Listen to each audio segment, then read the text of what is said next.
Telugu teacher Bhaskar Kuruva Bhaskar YouTube ఛానల్కి స్వాగతం సుస్వాగతం.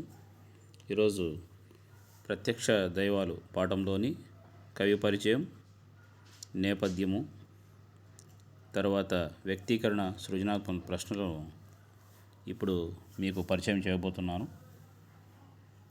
ఎర్రన్న గురించి కవి పరిచయం, అలాగే నేపథ్యం గురించి ఇక్కడ ఇవ్వడం జరిగింది.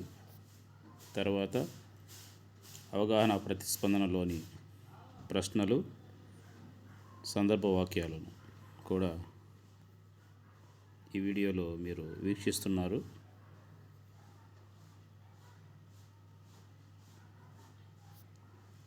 తర్వాత వ్యక్తీకరణ సృజనాత్మకతలోని ప్రశ్నలు, ధర్మవ్యాధుడు కౌశికంతో తల్లిదండ్రుల సేవ విశిష్టతను గురించి ఏమని తెలియజేశాడు. తర్వాత ధర్మవ్యాధుని తల్లిదండ్రులు తమ పుత్రునికి ఎలా వ్యక్తీకరించారు.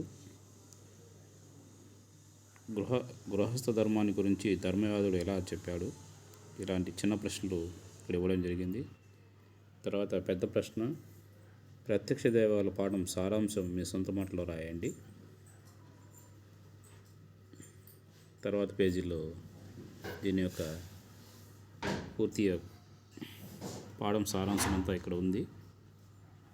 పెద్ద ప్రశ్నలో రెండవ ప్రశ్న, ధర్మవ్యాధుని వ్యక్తిత్వాన్ని విశ్లేషించండి అనే ప్రశ్న.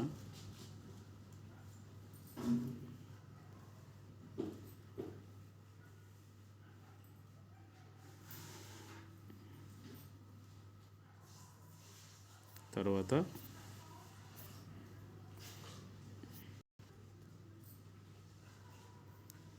ప్రశ్న, వృద్ధులు పెరిగిపోతున్న నేటి రోజుల్లో తల్లిదండ్రులు సేవించడం మించిన ధర్మం లేదని తెలిపేటువంటిది, తల్లిదండ్రుల ప్రాధాన్యతను తెలిపేటువంటి ప్రశ్న ఇక్కడ ఇవ్వడం జరిగింది.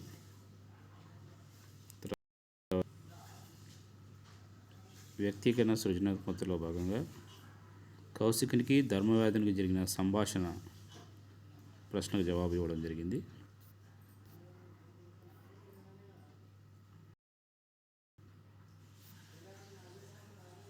తర్వాత విద్య, ఉద్యోగ నిమిత్తం దూరంగా వెళ్ళినట్టు పిల్లల గురించి తల్లిదండ్రుల అభిప్రాయం ఏమిటి, ఆత్మకథగా రాయమనే ప్రశ్న. విద్యా నిమిత్తం దూరమైన బిడ్డల కోసం తల్లిపడి ఆవేదన మొదలైన వ్యక్తీకరణ సృజనాత్మక ప్రశ్నలు గురించి ఇక్కడ ఇవ్వడం జరిగింది. ధన్యవాదాలు. అందరూ నా యొక్క యూట్యూబ్ ఛానల్ని సబ్స్క్రైబ్ చేసుకోగలరని మరీ కోరుకుంటూ ఇట్లో మీ భాస్కర్.